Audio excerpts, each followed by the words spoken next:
AP fact check, Trump, GOP misfires on Ukraine, Mueller probe. Washington, AP, facing almost certain impeachment, President Donald Trump and his GOP allies are blasting the House inquiry into whether he abused his office as illegal and declaring him completely free of taint on Ukraine and in the Russia investigation. Those claims are untrue. When certain associates and acquaintances of Trump get into hot water, he also suddenly forgets he ever knew them.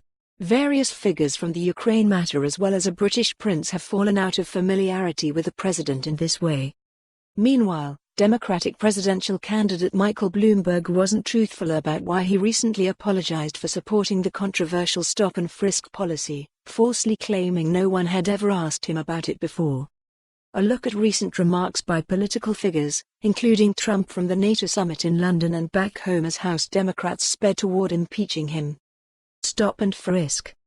Bloomberg, asked about the timing of his recent apology for supporting the stop-and-frisk policy, "Well, nobody asked me about it until I started running for president, so, come on day." Interview Friday with CBS This Morning. The facts: that's not true. Bloomberg has been repeatedly asked about his position on the policing strategy that he embraced as New York City mayor from 2002 to 2013. He defended it each time, most recently in January. Stop and frisk gave police wide authority to detain people they suspected of committing a crime, and Bloomberg aggressively pursued the tactic. Under the program, New York City police officers made it a routine practice to stop and search multitudes of mostly black and Hispanic men to see if they were carrying weapons.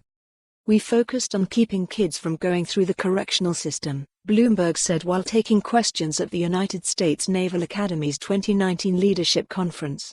The result of that was, over the years, the murder rate in New York City went from 650 a year to 300 a year when I left. He added that most police departments do the same thing, they just don't report it or use the terminology. Bloomberg also defended the policy after a federal judge in 2013 struck down the policy as violating the civil rights of blacks and Latinos who were disproportionately affected. He called it a dangerous decision made by a judge who I think does not understand how policing works and what is compliant with the U.S. Constitution. Bloomberg then wrote an op-ed in The Washington Post in 2013 entitled "Stop and Frisk Keeps New York Safe." He later argued in a 2013 radio interview that NYPD had stopped too many white people. "They just keep saying, oh, it's a disproportionate percentage of a particular ethnic group. That may be, but it's not a disproportionate percentage of those who witnesses and victims." For more on this story, visit the news article link.